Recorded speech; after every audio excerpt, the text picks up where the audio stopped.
Shalom.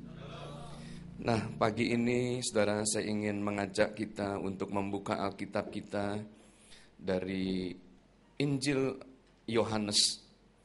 Nah, mari kita akan lihat pasal yang keempat.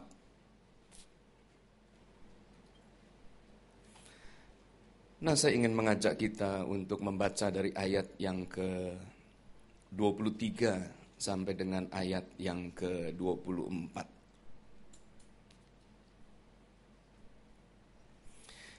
Nah, jika Bapak Ibu telah mendapatkan, nah mari kita akan baca ayat ini bersama-sama yuk.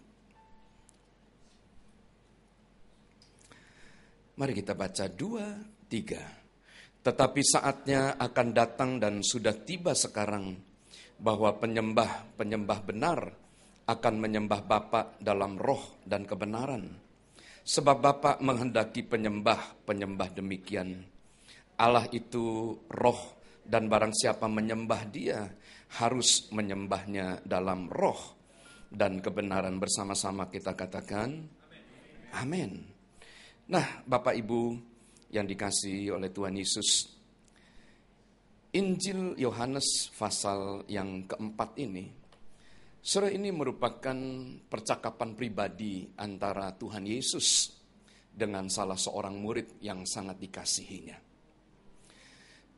Kalau Anda membaca surat-surat yang ditulis oleh murid-murid Tuhan Yesus, nah maka apa yang ditulis oleh Matius biasa ditulis juga oleh Markus atau oleh Yohanes atau oleh Lukas. Dan sebaliknya apa yang ditulis oleh murid-murid yang lain juga ceritanya itu juga ada di Injil yang lain. Tetapi khusus saudara untuk Yohanes pasal yang keempat ini, maka Anda tidak akan menemukan cerita ini di dalam berita Injil yang lainnya. Tetapi Anda hanya menemukan ini hanya di kitab Yohanes saja. Nah, saudara, mengapa hanya Yohanes kemudian yang mencatat peristiwa pertemuan antara Tuhan Yesus itu dengan perempuan yang ada di Samaria? Saudara, karena Yohanes ini adalah satu murid yang memiliki hubungan yang sangat intim dengan Tuhan. Bukan rahasia kalau Tuhan itu mengasihi semua orang. Bukan rahasia bahwa Tuhan itu mengasihi segala bangsa. Tapi dengar, dari sekian murid yang dimiliki oleh Tuhan Yesus, saudara, hanya ada 12 murid yang berjalan bersama-sama dengan Dia. Dan dari 12 murid yang berjalan bersama-sama dengan Dia, hanya ada 3 murid yang paling dekat, yang selalu di mana Tuhan Yesus berada, maka di sana mereka berada. Dan dari 3 orang ini, maka ada satu pribadi yang memperoleh julukan My Beloved. Saudara, itu adalah Rasul Yohanes, yaitu satu-satunya murid yang berani kemudian meletakkan kepalanya di dada daripada Tuhan Yesus. Saudara, Yohanes ini adalah gambaran daripada seorang murid yang memiliki kerinduan untuk datang mendekat kepada Tuhan. Nah, saudara, pada waktu kemudian Tuhan Yesus sedang berada di Samaria, maka Tuhan ini bertemu dengan seorang perempuan yang ada di Samaria. Nah, siapakah perempuan ini? Saudara, kalau Anda melihat literatur tentang perempuan ini, maka Anda akan terkejut. Karena perempuan ini, saudara, bukan perempuan baik-baik, tetapi perempuan ini adalah seorang yang memiliki 5 suami. Dan kemudian yang ke-6 yang sekarang hidup bersama-sama dengan dia, itu bukan suaminya. Tetapi itu adalah teman di mana dia tinggal bersama-sama tanpa ikatan daripada satu pernikahan. Dengan kata lain, Anda lihat, di zaman Tuhan Yesus, nah, istilah kumpul kebo itu sudah ada. Nah, saudara, Samaria ini adalah satu kota tempat di mana orang-orang yang tidak tertib kehidupan nikahnya itu tinggal. Dan di tengah-tengah orang yang tidak tertib kehidupan nikahnya, maka tinggallah seorang wanita yang paling berdosa yang tinggal di kota itu. yaitu perempuan Samaria ini. Saudara, dicatat di dalam Alkitab, maka perempuan Samaria ini mengambil air pada waktu siang hari. Di mana saudara tidak lazim, para perempuan biasanya, para wanita mengambil air pada pagi hari dan mereka tidak pernah mengambil air pada siang hari. Karena di pagi hari mereka akan mempersiapkan makanan dan minuman. Mereka kemudian mencuci pakaian mereka. Dan kemudian saudara, jam 9 pagi mereka harus tiba kembali di rumah untuk mempersiapkan segala sesuatunya. Tetapi perempuan di Samaria ini tidak datang mengambil air pada waktu pagi hari, tapi dia datang mengambil air pada waktu siang. Nah, mengapa? Oleh karena wanita ini saudara tidak tahan mendengar perkataan-perkataan yang dia dengar dari sesama wanita yang ada. Pada waktu dia pagi hari mengambil air sebagaimana wanita yang lain, maka dia melihat saudara wanita-wanita yang lain itu mulai berbicara satu dengan yang lain. Dan mereka kemudian saling senggol. Dan mungkin mereka berkata yang didengar oleh perempuan Samaria ini, tahukah engkau wanita yang baru datang ini? Wah, kemarin suaminya teman kita itu kemudian saudara ya punya skandal dengan dia. Nah, kemudian yang satu berkata, kamu jangan bergosip, jangan-jangan suami kamu juga punya skandal dengan dia. Bapak Ibu yang dikasihi oleh Tuhan Yesus, perempuan ini tidak memiliki sahabat, tidak memiliki teman sesama wanita. Teman yang dia miliki itu adalah pria yang mengagumi kecantikannya, yang mengagumi apa yang dia miliki. Sebagai seorang wanita yang cantik, maka saya percaya perempuan Samaria ini mengharapkan agar suatu waktu dalam hidupnya dia bisa kemudian menemukan kebahagiaan. Saya percaya wanita ini sangat cantik. Kalau tidak mungkin ada 5 pria yang mau menikah dengan dia. Nah, dalam literatur maka dicatat wanita ini bukan hanya cantik saja, tapi wanita ini adalah wanita yang sangat kaya. Oleh karena dia tidak peduli. Kalau ada suami yang tidak cocok dengan dia, maka dia berkata, silahkan kamu tinggalkan saya. Karena saya memiliki kekayaan yang cukup untuk menghidupi diri saya. Sehingga silih berganti. Dia kemudian menikah satu pria dengan satu pria yang lain, dengan pria yang lain. Bapak Ibu yang dikasihi oleh Tuhan Yesus, pada suatu hari dia bertemu dengan Tuhan Yesus. Pada waktu kemudian dia bertemu dengan Tuhan Yesus, Tuhan kemudian mulai bicara kepada dia. Kemana suamimu? Panggillah suamimu. Dan kemudian perempuan ini berkata, aku tidak punya suami. Benar katamu. Engkau telah menikah dengan 5 suami. Dan kau telah ceraikan dan yang ke-6 ini bukan suamimu. Seorang wanita perempuan Samaria ini kaget sekali. Nah, apa yang kita bisa pelajari dari percakapan antara Tuhan Yesus dengan perempuan yang ada di Samaria ini? Nah, Bapak Ibu yang dikasihi oleh Tuhan Yesus, melalui cerita ini maka kita akan melihat kedaulatan Tuhan daripada Tuhan semesta alam atas kehidupan daripada setiap kita.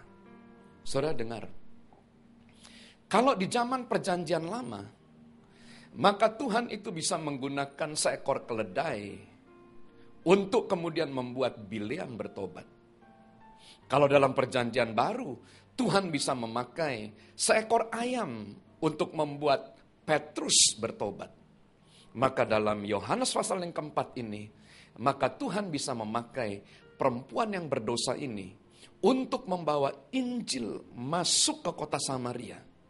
Dan wanita ini menjadi penginjil pertama sebelum 12 rasul itu diutus. Bapak Ibu yang dikasihi oleh Tuhan Yesus, dengar. Kalau Tuhan bisa pakai seekor keledai, kalau Tuhan bisa pakai seekor ayam, dan Tuhan bisa pakai seorang wanita yang sangat berdosa untuk menjadi seorang pemberita Injil, pembawa kabar baik, maka saya percaya Tuhan bisa pakai kita semuanya untuk membawa kabar baik kepada kota ini, kepada negeri ini, kepada bangsa ini. Yang setuju bersama-sama dengan saya katakan, amin.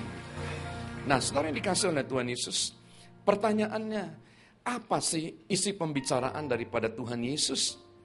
Sehingga wanita yang berdosa ini berubah.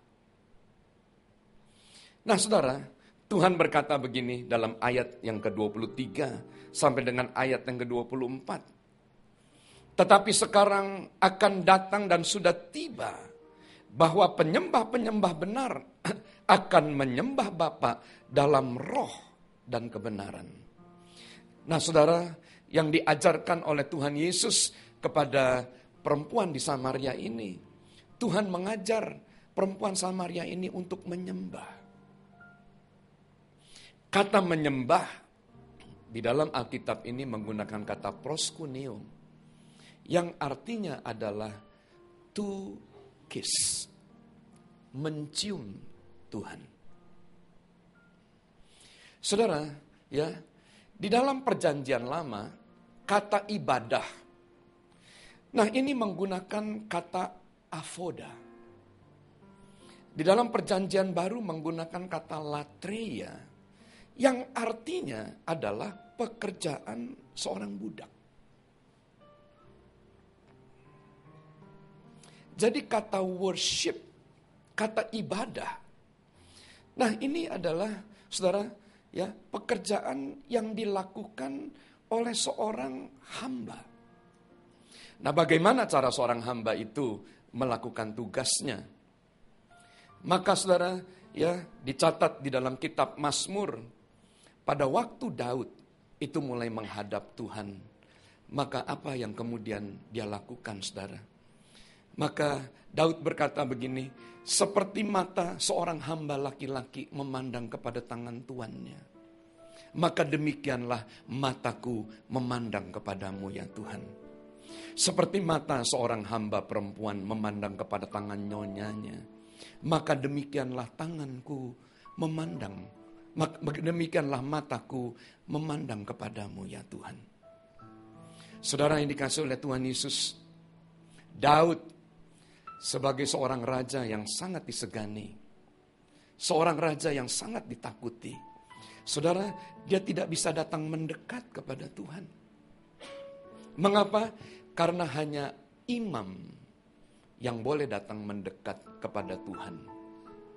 Lain daripada imam, lain daripada orang Lewi, mereka tidak boleh datang mendekat. Even raja sekalipun, saudara, menghadap Tuhan, mereka hanya boleh ada di pelataran. Mereka tidak boleh masuk ke dalam ruang kudus, apalagi masuk ke dalam ruang maha kudus. Mereka hanya melihat Tuhan dari jauh. Oleh sebab itu, Anda lihat, maka Daud itu berkata kepada Tuhan, berbahagialah orang yang disuruh oleh Tuhan untuk datang mendekat. Bapak Ibu yang dikasihi oleh Tuhan Yesus, mengapa Tuhan begitu berkenan kepada Daud? Karena Daud adalah seorang yang tidak mau beribadah kepada Tuhan dari jauh saja. Tapi Daud adalah seorang yang ingin beribadah kepada Tuhan dari dekat saja. Dia ingin datang mendekat, sehingga dia pada satu titik, dia bisa untuk mencium Tuhan. Bapak, Ibu yang dikasihi oleh Tuhan Yesus, ada berapa banyak daripada antara saudara yang ingin mencium Tuhan, menyembah Tuhan? Saudara yang dikasihi oleh Tuhan Yesus, gereja kita adalah gereja yang dipanggil oleh Tuhan untuk memuji dan menyembah Tuhan. Dan gereja kita adalah gereja yang diberikan kepercayaan untuk memulihkan pondok Daud yang telah roboh. Saudara, mengapa Tuhan sangat berkenan kepada Daud? Nah, perhatikan saya. Saudara, Daud ini adalah seorang yang sangat berbeda dengan raja sebelumnya yang dipilih oleh begitu banyak orang. Itu Raja Saul. Saudara, Saul ini adalah orang yang tinggi besar, yang kemudian perawakannya ini satu kepala lebih tinggi daripada yang lain. Nah, saudara, orang-orang berpikir bahwa inilah raja yang sangat-sangat cocok untuk memimpin orang Israel. Tetapi apa yang terjadi? Dicatat di dalam Alkitab, pada zaman Saul, Israel tidak memperhatikan Tuhan, tidak mengindahkan Tuhan.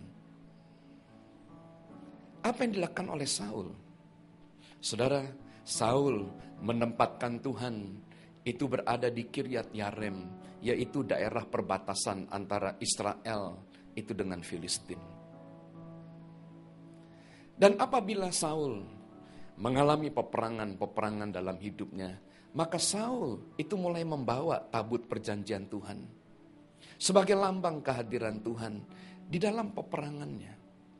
Tapi apa yang terjadi pada waktu Saul dalam keadaan yang tenang saja? Saul berada dalam keadaan yang damai. Saudara, dia tidak memperhatikan Tuhan. Dia menganggap Tuhan, maaf, seperti pemadam kebakaran yang hanya diperlukan pada waktu mereka mengalami musibah. Dia menganggap Tuhan itu, maaf, seperti polisi pada waktu dia kecurian, pada waktu dia dirampok, pada waktu dia menghadapi lawan-lawan, maka kemudian dia mencari perlindungan kepada orang-orang kuat. Tapi pada waktu dia dalam keadaan baik, saudara, Saul itu melupakan Tuhan. Tetapi bagaimana dengan Daud? Oh, Daud tidak begitu. Daud adalah pribadi yang merindukan Tuhan, bukan hanya pada waktu dia dalam keadaan susah saja. Tapi pada waktu dia diberkati, pada waktu dia beruntung, maka dia mencari Tuhan. Dan Daud menuliskan satu mazmur yang menjamah hati Tuhan. Di mana pada waktu dia diberkati dan diangkat tinggi oleh Tuhan menjadi raja, maka kemudian Daud menuliskan mazmur ini. Lebih baik satu hari di pelataran-Mu daripada 1000 hari di tempat lain. Memuji-Mu, menyembah-Mu, Kau Allah yang hidup, dan menikmati semua kebaikan-Mu. Saya minta musik saja. Saudara, apa yang terjadi pada waktu Daud itu berada di kemah orang fasik? Saudara, Daud ini adalah raja yang ditakuti. Alkitab mencatat dia adalah seorang, ya, dia disebut a mighty warrior. Dia tidak pernah kalah dalam peperangannya. Dia tidak pernah kemudian membawa kekalahan pulang dalam peperangannya. Dia selalu menang dan menjarah semua kekayaan daripada musuh-musuhnya. Sehingga pada waktu Daud memerintah, maka tidak pernah Israel itu mengalami kejayaan seperti dia. Pada waktu Daud berada di kemah orang fasik, dengar, semua orang ingin menyenangkan dia. Semua orang memberikan yang terbaik yang dia miliki. Makanan yang terbaik, minuman yang terbaik. Dan apa yang dikehendaki oleh Daud, semua itu diberikan oleh raja-raja yang takluk kepada dia. Emas, perak, barang yang indah-indah dipersembahkan oleh raja-raja itu kepada Daud. Saudara, Daud number one. Daud adalah very, very important person di kemah orang fasik. But, apa yang terjadi kalau Daud itu berada di hadirat Tuhan? Maka dengar, Waktu dia berada dalam hadirat Tuhan, maka Daud berkata begini, seperti mata seorang hamba laki-laki memandang kepada tangan tuannya. Seperti mata seorang hamba perempuan memandang kepada tangan nyonyanya, maka demikianlah mataku memandang kepadamu ya Tuhan. Saudara tahu, di dalam hadirat Tuhan, maka Daud melepaskan jabatannya sebagai seorang raja. Dia melepaskan keberadaannya sebagai orang yang sangat berkuasa. Dan dia merendahkan diri di hadapan Tuhan. Mengapa? Karena dalam hadiratnya, dalam hadirat Tuhan, bukan dia yang nomor satu. Di dalam hadirat Tuhan, Tuhan yang nomor satu. Yang setuju katakan amin. Yang setuju berikan tepuk tangan yang meriah buat Tuhan. Tepuk tangan yang lebih meriah lagi buat Tuhan. Mari yang rindu akan Tuhan, naikkan pujian ini.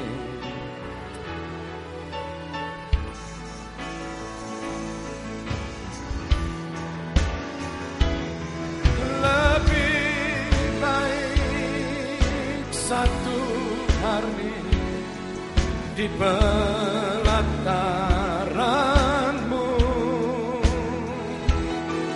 daripada 1000 hari di tempat lain. Memujimu, menyembahmu,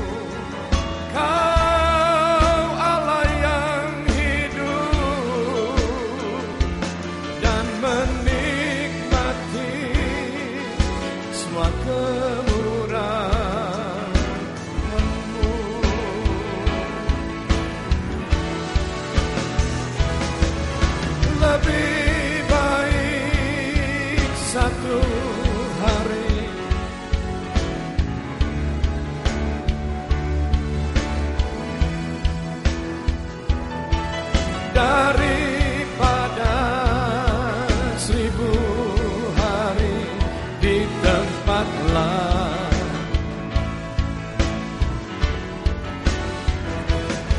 Memujimu, menyembahmu, Kau Allah yang hidup, dan menikmati semua kemurahan-Mu.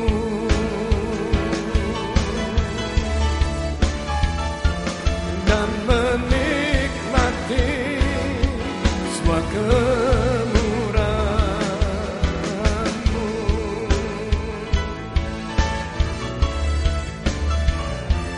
Dan menikmati semua kemurahan-Mu.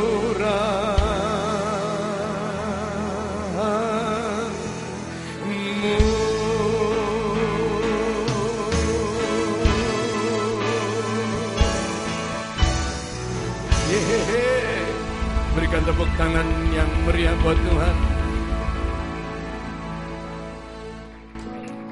Nah, saudara yang dikasih oleh Tuhan Yesus, Mazmur 22 ayat yang keempat, Alkitab mencatat pada waktu kita memuji Tuhan, maka Tuhan itu hadir di atas pujian kita. Amin. Jadi pada waktu kita memuji Tuhan, maka kita itu membangun mezbah buat Dia. Tetapi setelah kita memuji Tuhan dan Tuhan hadir, apa yang kita harus lakukan? Maka Alkitab mengajar supaya kita itu menyembah Dia. Karena pada waktu kita mulai menyembah Dia, maka apa yang terjadi? Saudara, maka Tuhan akan membawa kita mendekat kepadanya. Sampai suatu waktu di dalam penyembahan Anda, maka Anda itu memiliki kesempatan untuk bisa mencium Tuhan. Bisa katakan amin? Bisa katakan amin? Nah, saudara, ya, di banyak kebaktian yang saya temukan, ya, maka banyak jemaat yang bisa memuji Tuhan. tapi tidak banyak jemaat yang bisa menyembah Tuhan. Nah, mari saudara, 1 Korintus pasal yang ke-14, ayat yang ke-14 sampai dengan ayat yang ke-15. Mari kita baca sama-sama, yuk 2, 3. Sebab jika aku berdoa dengan bahasa roh, maka rohkulah yang berdoa, tetapi akal budiku tidak turut berdoa. Jadi apakah yang harus kubuat? Aku akan berdoa dengan rohku, tapi aku akan berdoa juga dengan akal budiku. Aku akan menyanyi dan memuji dengan rohku, tapi aku akan menyanyi dan memuji juga dengan akal budiku. Bisa katakan amin? Nah, Bapak Ibu yang dikasih oleh Tuhan, Anda bisa memuji Tuhan dengan akal budi Anda, tapi Anda juga bisa memuji Tuhan dengan roh Anda. Nah, bagaimana cara kita itu memuji Tuhan dengan akal budi kita? Saudara, pada waktu Anda menyanyikan lagu-lagu seperti tadi, Anda harus kemudian menghafal liriknya, Anda harus menghafal notasinya, Anda harus menghafal ketukannya, sehingga dengan akal budi maka kita bisa mengingat semuanya itu. Tetapi pada waktu kemudian kita menyanyi dengan roh, maka artinya kita mulai menyanyi dalam bahasa roh. Seperti yang tadi kita lakukan. Uriarala masandi, hina makarala masando, ya ralamaso, haleluya, haleluya.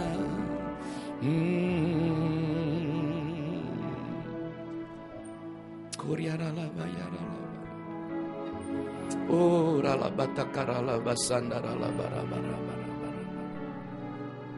Nah, apa yang terjadi pada waktu saudara menyembah Tuhan dalam roh? Saudara, pada waktu Anda mulai menyembah Tuhan dalam roh, Anda menyembah Tuhan dalam bahasa roh, pada waktu itu Roh Kudus akan menuntun kita untuk kemudian masuk dalam seluruh kebenaran. Mari kita buka Alkitab kita. Saudara, dari Injil Yohanes pasal yang ke-16. Mari kita baca ayat yang ke-13. Ya, Yohanes pasal yang ke-16 ayat yang ke-13. Nah, mari kita baca dengan suara yang keras, yuk 2, 3. Tetapi apabila ia datang, yaitu roh kebenaran, ia akan memimpin kamu ke dalam seluruh kebenaran. Sebab ia tidak akan berkata-kata dari dirinya sendiri, tetapi segala sesuatu yang didengarnya, itulah yang akan dikatakannya. Dan ia akan memberitakan kepadamu hal-hal yang akan datang. Bisa katakan amin? Nah, apa yang terjadi pada waktu Anda itu mulai berbahasa roh? Pada waktu Anda mulai berbahasa roh, maka Roh Kudus itu akan memimpin kita ke dalam seluruh kebenaran. Nah, apakah kebenaran itu? Yohanes 17:17 berkata, kebenaran itu adalah firman Tuhan. Dan Yohanes 1 ayat 1 berkata, pada mulanya adalah firman, firman itu bersama-sama dengan Allah, dan firman itu adalah Allah itu sendiri. Sehingga waktu Anda itu mulai menyembah Tuhan dalam bahasa roh, maka Roh Kudus akan menuntun Anda untuk bertemu dengan Tuhan. Bisa katakan amin? Bisa katakan amin? Nah, Bapak Ibu yang dikasih oleh Tuhan Yesus, oleh sebab itu, ya, pada waktu kita diberikan kesempatan untuk kemudian menyembah Tuhan, mari kita sembah Dia dalam roh, sampai kemudian kita bisa bertemu dengan Tuhan. Kita bisa kemudian datang mendekat dengan Dia. Nah, saya akan tutup, saudara, ya. Saya akan tutup dengan satu, kita buka Mazmur pasal yang ke-73. Mazmur pasal yang ke-73. Nah, saudara, ya. Pada suatu hari ada seorang hamba Tuhan itu datang bertemu dengan saya. Nah, dia bercerita bahwa, saudara, dia adalah seorang pegawai negeri. Dan dia adalah seorang pegawai negeri yang jujur. Dan dia bukan hanya sebagai seorang pegawai negeri, tapi dia juga melayani sebagai seorang diaken di salah satu gereja yang ada di Sumatera Utara. Nah, dia berkata begini, Pak Pendeta, saya menemukan ada sesuatu yang tidak bisa saya terima. Di mana saya adalah seorang pegawai negeri yang hidup jujur, tetapi hidup saya terlalu sulit untuk saya bisa ceritakan. Tetapi sebaliknya teman-teman saya, junior-junior saya, yang hidupnya tidak jujur, maka mereka gemuk dan mereka segar. Mereka berhasil dan mereka beruntung. Seolah-olah dunia ini tidak adil. Seolah-olah Tuhan ini tidak adil dengan kami. Buat apa saya ini mempertahankan kehidupan saya yang bersih? Saudara, pada waktu kemudian saya mendengar apa yang dialami oleh hamba Tuhan ini, maka kemudian saya berkata kepada hamba Tuhan ini, coba kita buka Mazmur 73. Saudara, Mazmur 73 ini menceritakan bahwa sedikit lagi pemazmur itu akan kemudian meninggalkan imannya. Nah, saudara, mari kita akan lihat, saudara, ya, ayat yang ke-13 sampai dengan ayat yang ke-14. Mari kita baca sama-sama. 2, 3. Sia-sia sama sekali aku mempertahankan hati yang bersih dan membasuh tanganku tanda tidak bersalah. Namun sepanjang hari aku kena tulah dan kena hukum setiap pagi. Saudara yang dikasih oleh Tuhan Yesus, pemazmur berkata, kalau begitu semua ibadah yang aku lakukan sepanjang umur hidupku tidak ada gunanya dan semuanya itu sia-sia. Dan lebih baik aku hidup seperti orang fasik. Saudara, apa yang dilihat oleh pemazmur?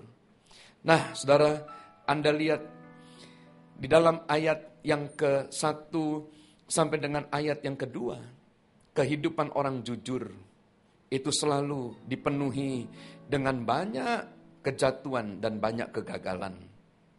Oleh sebab itu pada ayat yang ketiga, pemazmur itu cemburu dengan orang-orang fasik. Karena orang-orang fasik pada ayat yang keempat, mereka sehat, gemuk, dan segar. Mereka tidak mengalami kesusahan dalam ayat yang kelima. Setelah pada waktu kemudian, pemazmur melihat keberuntungan daripada orang fasik, kekayaan daripada orang fasik, maka pemazmur begitu marah dengan Tuhan. Tapi pada waktu kemudian dia marah dengan Tuhan, maka di dalam ayat yang ke-17, Tuhan mengajak pemazmur masuk ke dalam tempat kudusnya. Dan apa yang terjadi pada waktu pemazmur itu masuk dalam tempat kudusnya? Bapak Ibu yang dikasihi oleh Tuhan Yesus, maka Tuhan memperlihatkan akhir kehidupan daripada orang-orang fasik. Di mana Alkitab mencatat orang-orang fasik ditaruh oleh Tuhan di tempat yang licin. Sekali mereka jatuh, mereka tidak akan pernah bangkit kembali. Tetapi orang-orang benar, 7 kali mereka jatuh, maka 7 kali mereka akan bangkit kembali. Bisa katakan amin? Nah, oleh sebab itu, pada waktu kemudian pemazmur melihat itu, maka kemudian saudara, pemazmur membuat satu statement. Dan statementnya ini adalah sebuah lagu yang biasa dinyanyikan di sekolah-sekolah Alkitab. Ya, ada di dalam ayat yang ke-25 dan 26. Selain kau tiada yang lain, ada padaku di surga. Selain kau tiada yang lain, yang ku ingini di bumi, yang ku ingini di bumi. Sekalipun dagingku dan hatiku habis lenyap, gunung batuku dan pakaianku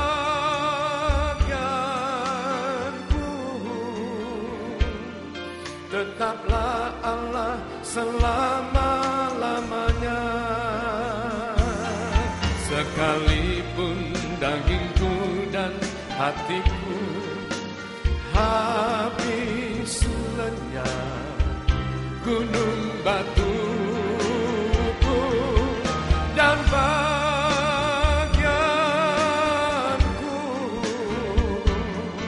tetaplah Allah selama-lamanya. Tetaplah Allah selama-lamanya.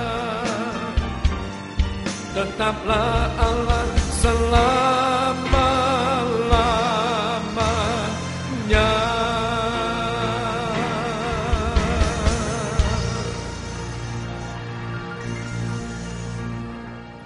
Nah saudara, apa yang terjadi pada waktu Anda mau datang mendekat, Anda mau menyembah Dia? Dengar, segala sesuatu yang belum pernah Anda mengerti sebelumnya, segala sesuatu yang Anda tidak mengerti, maka Tuhan akan berikan pengertian kepada kita. Bisa katakan amin? Bisa katakan amin? Nah Bapak Ibu yang dikasih oleh Tuhan Yesus, saya akan tutup dengan satu kesaksian. Pada suatu hari, seorang jemaat yang ada di gereja kami, nah ini mengajak saya makan siang. Kebetulan dia adalah seorang ketua DPD dari satu partai politik. Dan pada waktu itu, nah maka ketua partainya itu adalah presiden daripada negeri ini. Nah pada waktu kemudian kami makan siang, dia mulai bertanya kepada saya, Pak Pendeta, sebentar akan ada pemilihan kepala daerah untuk Sumatera Utara. Nah, apa yang kami harus lakukan? Apakah saya maju menjadi orang nomor 1, menjadi gubernur, atau kemudian saya akan maju sebagai wakil gubernur, sebagai orang nomor 2? Saudara, saya katakan, saya tidak tahu Pak. Kalau Bapak bertanya seperti itu, maka jawaban yang jujur dari saya tidak tahu. Bapak harus maju sebagai nomor 1, atau Bapak harus maju sebagai nomor 2. But, beri kami waktu untuk berdoa. Beri kami waktu, untuk bertanya kepada Tuhan. Saudara, apa yang kami lakukan? Pada waktu kami tidak mengerti apa yang ada di depan kami, pada waktu kami tidak tahu apa yang harus kami lakukan, maka Tuhan menyediakan a sanctuary, suatu tempat kudus, tempat di mana kita itu bisa bertemu dengan Dia, tempat di mana kita itu bisa memuji dan menyembah Dia. Saudara, saya melayani pujian dan penyembahan itu dari tahun 1984.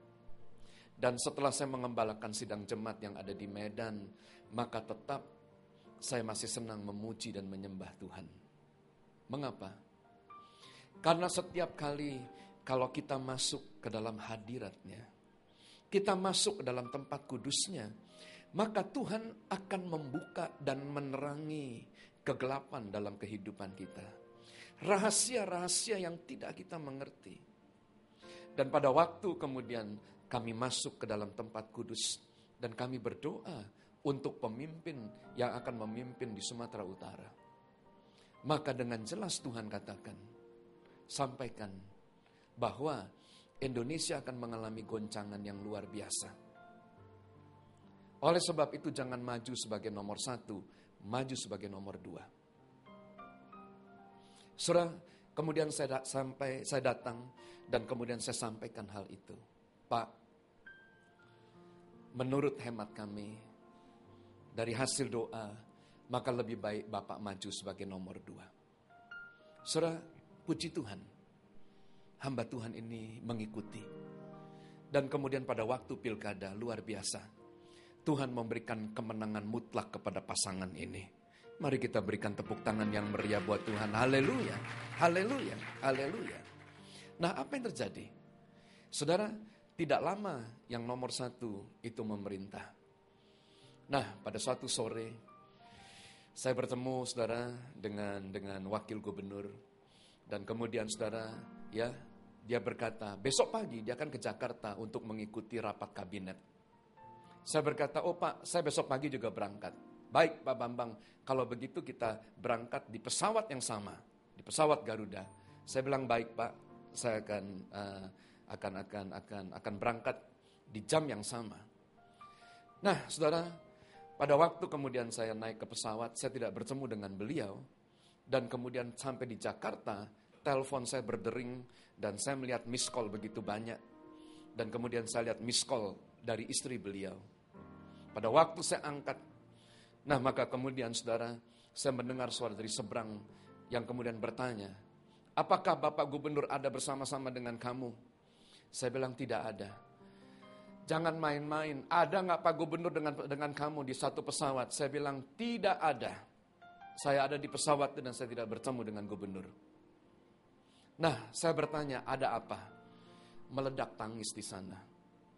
Saudara, ternyata pada sore hari, maka mantan gubernur yang lama, Bapak Raja Inal Siregar, nah ini datang ke rumah gubernur dan kemudian berkata, saya mau ke Bandung, saya mau ke Jakarta, ya, pada hari esok, nah mau nggak kamu sama-sama dengan saya? Dan singkat kata, rapat kabinet, saudara, tidak diikuti oleh wakil gubernur, tetapi gubernur sendiri yang kemudian menggantikan untuk mengikuti rapat kabinet. Dan oleh karena saudara mereka adalah jenderal bintang 3, nah maka mereka kemudian memilih penerbangan dengan Mandala. Dan apa yang terjadi? Pada waktu take off, pesawat itu jatuh, meledak dan terbakar. Di mana saudara ada mantan gubernur dan gubernur Sumatera Utara di dalamnya. Kita nggak mengerti. Kita kehilangan seorang pemimpin. Kita bersedih pada waktu itu. Tetapi di balik semuanya itu kita melihat sesuatu yang tidak masuk akal.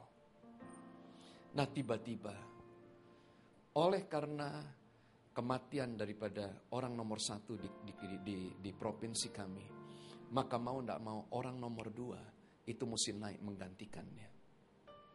Saudara, kita tidak mengerti apa yang menjadi rancangan Tuhan. Kita tidak mengerti apa yang menjadi rencana Tuhan.